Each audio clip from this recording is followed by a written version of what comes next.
All right. So I am going to keep an eye out for any barking or sniffling or dogs causing any type of disturbance because that is unfortunately the kind of chaotic energy that my household brings to the podcast. So while this is a bundle of hers, this is also a bundle of theirs in reference to the dogs who run this household. I am Laurel, and I'm happy to speak with you today with my dear friend Talisha. Do you want to tell us a little bit about yourself really quick? Yeah, I'm Talisha. So I'm a fourth year medical student at the University of Utah and met Laurel during my first year. I'm a little starstruck because I've been a Bundle of Hers listener for quite some time. So it's just a joy to be here. That is very exciting for us to get to share this together, for you to be a Bundle of Hers guest, and for me to, I guess, be my first episode as a Bundle of Hers host. I think you mentioned listening to the episode that I was a guest on decades ago when I started in the MD PhD program. You know, when my hair was a different shade of pastel, I suppose. And so we are here today to talk about navigating medicine with non-medical partners. And so I'm going to allow the men in our lives to speak.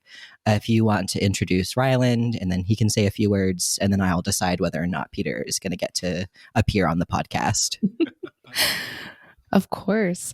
Yeah. So Ryland has been a part of my medical school journey and even before. So we have been together for almost 8 years, and I'll let him introduce himself. What's up, everybody? I'm Ryland, and I'm excited to be here. Grew up here in Salt Lake City and most of my life, and a little bit in Hawaii, but yeah.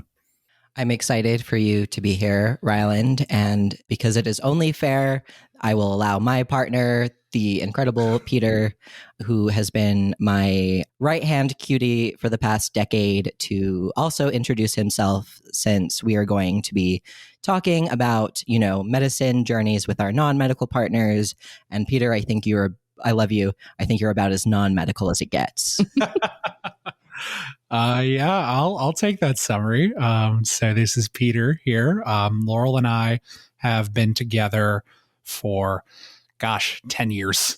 And we're coming up on 4 years married this summer, which is wild. Time does fly. I appreciate the designation of right hand cutie. It's a big promo from Right Hand Man. And it's going directly on my business card. Non-medical as they come, I suppose, in that I briefly thought about doing med stuff when I was in high school, and then I didn't, and I've lost all medical knowledge. It all goes through Laurel now. So the reason I think that we wanted to talk about our journey as a medical individual with non-medical partners is in part because I am a non-binary person, often presumed to be maybe feminine. You could call that, I don't know, my girlish figure as a vibe. And then Talisha, would it be fair to say that you are in fact a woman? I am a woman. Yes. Incredible. A true Bundle of Hers moment. Yes. And so I wanted to have this conversation both because medicine is, to be honest, hard and difficult and doesn't always intuitively create space for the people in our lives, but also because it is, I think, maybe an assumption that the people who are in relationships are oftentimes men in medical school who are in straight relationships with wives at home. And while that is its own type of difficulty and complexity, I think that we have unique experiences as individuals who have incredible men cheering us on as we go through our medical journey. And before we get further, I just want to iterate and perhaps reiterate that all of the opinions and narratives and expressions from this episode are the opinions and experiences of us, the individuals in the podcast, and not reflective of our various institutions. And so before we get into the cosmic void that is medicine, I thought it could maybe be cute to talk about our love story. How did y'all meet, if you don't mind me asking, Talisha and or Ryland? I'll take this one. So we actually met through mutual friends. One of his football buddies and I were acquainted. We were at several events, and apparently he saw me, stalked me on social media, but was a little too afraid to ask me out. So luckily, his friend was a bro and made that happen.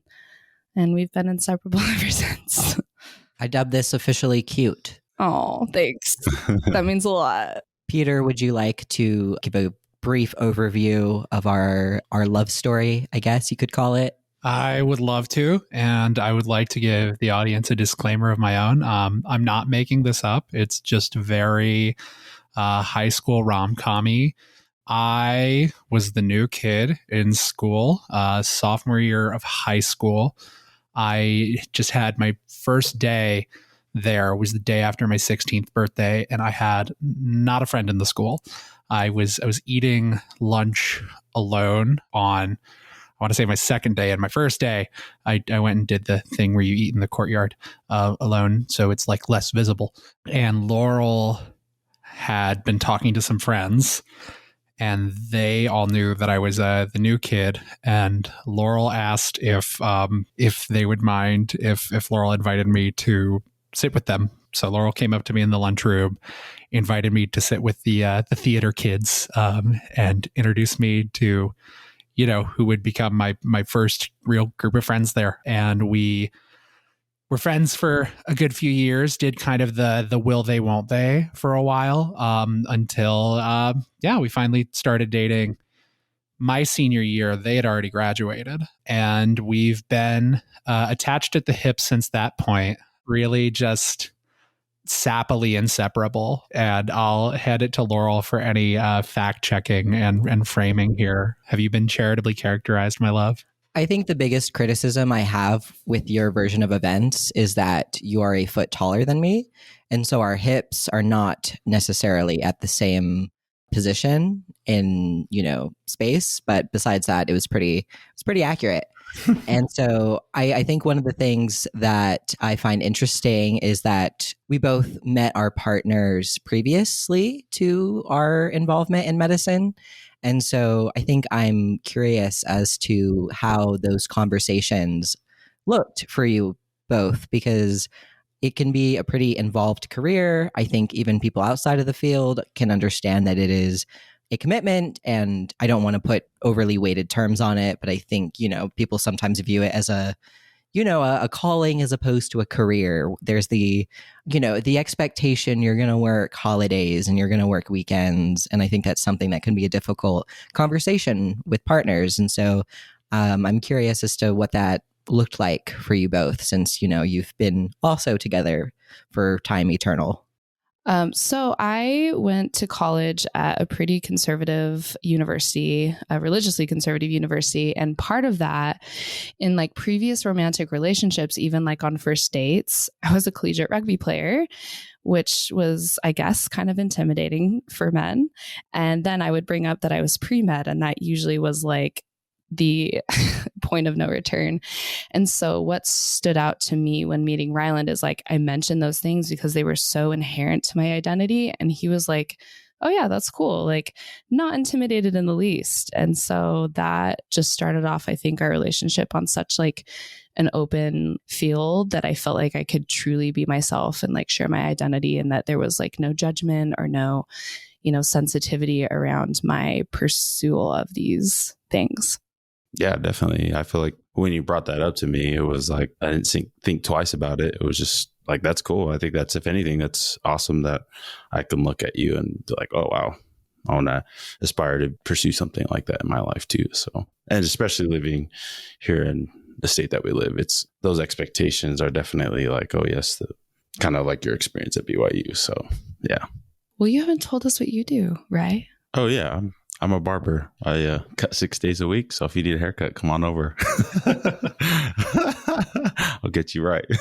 Do you get to talk about Talisha when you're cutting people's hair? Oh, definitely. I mean, the culture in that is a place where men come and talk about their feelings. And I don't know, it's a different culture. When I do talk about Talisha, which I talk a lot about her a lot, the first thing's usually like, oh yeah, oh wow, you found yourself a sugar mama and all that kind of stuff. Sugar mama and 3, what, how much in debt? Oh yeah, of course. But I think it's just kind of like, again, goes to that whole like, oh, you're not the doctor, your wife is the doctor, or in training to be a doctor one day. And it's just like, I feel like there's a lot of intimidation and like toxic masculinity is a lot there. And so for me, it doesn't bother me at all. If anything, I laugh inside, or I'm just like, I don't care. Like, Talisha, I'm curious if people ever are, I guess, surprised at how supportive Ryland is. I feel like there are people who have their own assumptions about being intimidated and maybe assume that because they have those, that those are going to be universal. So I applied, that's weird to say. I applied plastic and reconstructive surgery, and which is a 6 to 7 year residency / fellowship journey ahead of us. I spent 3 months last year. Like I went to LA, Philadelphia, North Carolina, and I left Ryland, to complete my OA rotations, which are super necessary for applying to my specialty.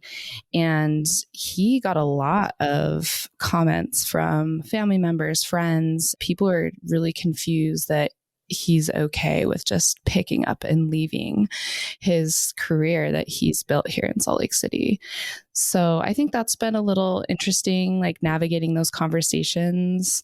I will say that I definitely have felt a lot of guilt because of, expectations that others have almost put on me, but trying to take it, that internal locus of control and realize that, he has my back, and that's what a good partner does. And we have always communicated this, like we always knew this was in the picture. And so trying to, illustrate that as much as possible to the people we speak with. And, we have some non-believers that are questioning if our marriage will last. But, I have full faith like that, we'll get through this, and we're ready to explore what's ahead.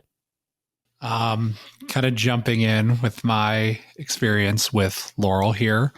I knew what I was signing up for from the jump. Laurel was, in high school, right, on the path to be our valedictorian before they pulled the swerve and went and finished at an entirely different institution, where they then also finished as valedictorian, right? So I knew I was kind of hitching my wagon to a rocket ship, and that was exciting to me. And also, I knew it was going to be not dissimilar from how I would order some of the priorities in my own life. So I haven't mentioned my career yet. I'm a working journalist. I thought for a long time I was going to be a lawyer. So I instead decided to pick only a moderately less reviled profession where you were paid substantially less. But, similar to medicine, I am going to work odd hours. I'm going to have kind of the sort of sporadic inconsistency that both the news and medical care, I think, are known for. It always seemed like a good match to me because we would know what the other was going to be dealing with at kind of any given point, sort of an empathy that arises from our mutual workaholic natures. I also would maybe throw in, I don't really have a ton of experiences to compare this to because Laurel was the first person I ever dated, which I think adds a certain high school sweetheart mushy flavor to the story every time I tell it. I feel sort of bad because you didn't really get any other options.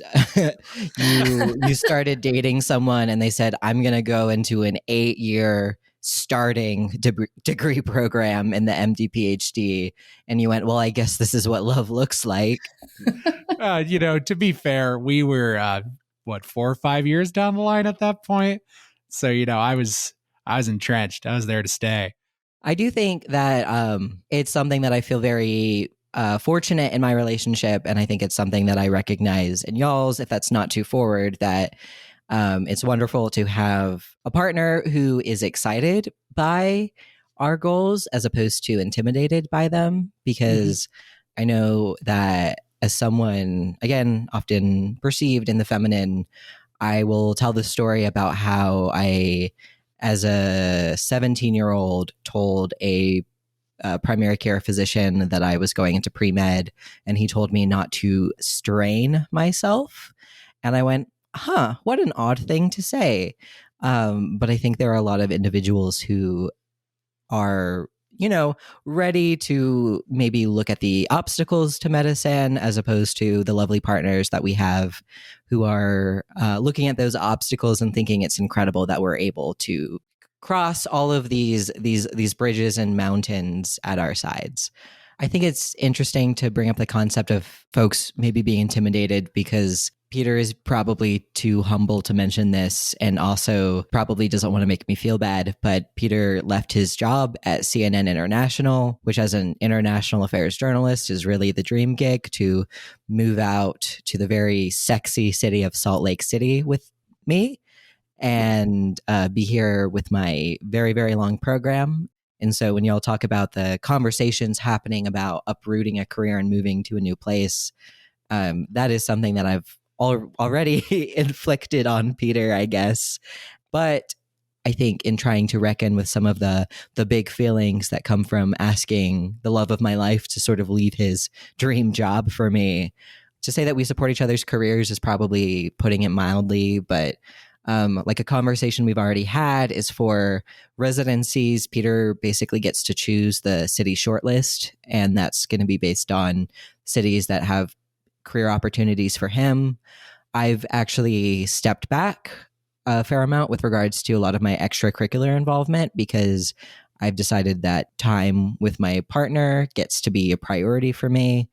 I think people sometimes are, surprised that his partner is in medicine, but I think that I sometimes am surprised at how supportive he is. And so we try to meet in the middle, or hopefully we try to meet in the middle by I make him as much of a priority as I feel like he makes me a priority. And that ebbs and flows, from moment to moment and month to month and year to year with the nature of our separate obligations. But I think when other people maybe reach quick judgments, it helps to remind myself they haven't sat in on the literal spreadsheeting that we've done to try and figure out how to make our 10-year plans align. So if I could, I guess, speak to the point on my whole transition from Atlanta to Salt Lake just a little bit. I think when I was faced with those choices of, do we keep doing long distance and I stay at this job that I really love that has great opportunities, or do I make a change for us and for the relationship that might look kind of non-traditional in the career path sense? It's a branch of my career that became very exciting to me that I don't know I would have fully considered without the context of, moving for Laurel and making the relationship as fruitful as possible. And I don't think I would have traded that choice for anything, to be honest. I think it's a matter of having the perspective to see that there are interesting and better ways to do things than maybe you're just going to think if you're only thinking for yourself, if that makes sense. I think when Talisha was away for those 3 months and like reflecting back on that, I didn't really put too much thought to it. I think that was a little hard for Talisha to, I don't know if you would say so, but like not really putting too much thought to it. When we had our conversations, it was a little rough at the beginning, but I think the therapy, we took therapy, and that definitely helped out a lot to like help us navigate the conversation to have so that we were on the same page. Because for me, it was just like, oh yeah, we can just go anywhere. It doesn't matter to me. We'll be fine. But then when we actually started talking about it, it was like, oh yeah, there are some things about this place that I actually don't like. And then things about another place that I was like, oh yes, I really love that. And so the more we took our therapy sessions, we were able to like come together and try to understand each other's points, and we're able to submit that rank list. I feel good about it. Like I honestly feel great about it. I mean, I feel anxious about it, but I think I'm just Of anxious course. at baseline Same here. lately. No, but I think we definitely have the privilege, like, so through our School of Medicine, we have not only individual therapy, but couples therapy. So yeah, that is definitely something that we have taken full advantage of. That's helped us navigate these hard decisions. And I would say just like, again, like keeping the line of communication open, because it's really easy. I feel like, as two other workaholics, like all of us are working like insane hours a week. It's so easy to live together, but separate. And so really trying to find those times to be like intentional and present with one another has been super helpful in our journey. And then even reflecting back, and again, therapy was a great place to do this, on other times when we were able to, explore our relationship and discover what we wanted in the future. Like, for example, Ryland is also very humble, but did a political science internship in Washington, D.C.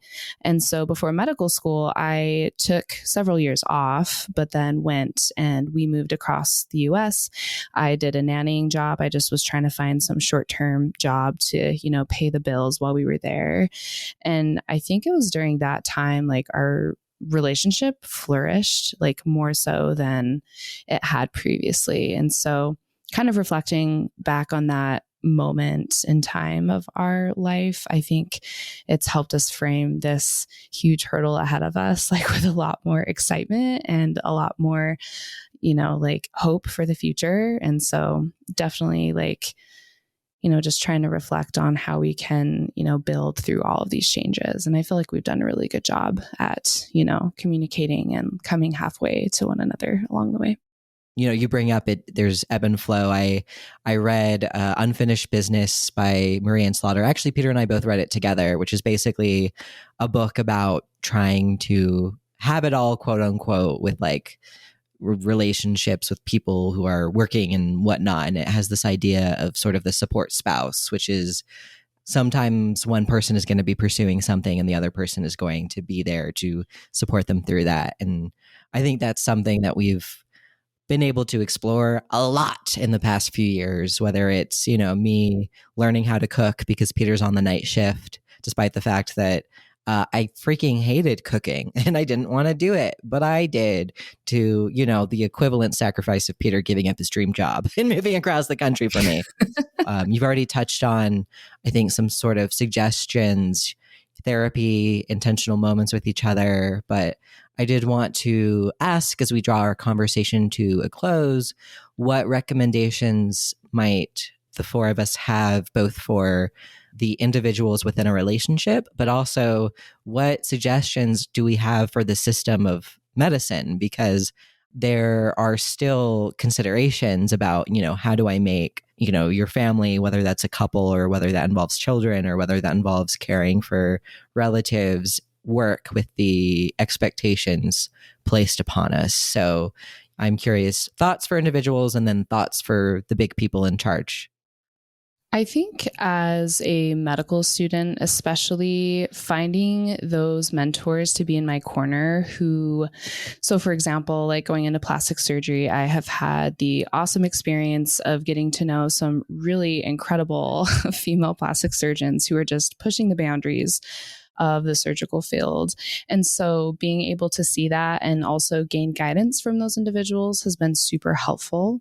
And then on like a community level, like finding individuals that are not asking you to apologize for your journey. I think I've definitely had to set very intentional boundaries for friends and family members that no longer are in my life because they weren't able to support the journey that Ryland and I have chosen to take together.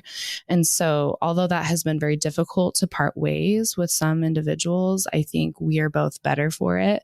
And just, finding a community like, this community of Bundle of Hers or other, friend groups and communities within your medical school or, the local community, it's just really important to lean into that, to have people that support what you're doing.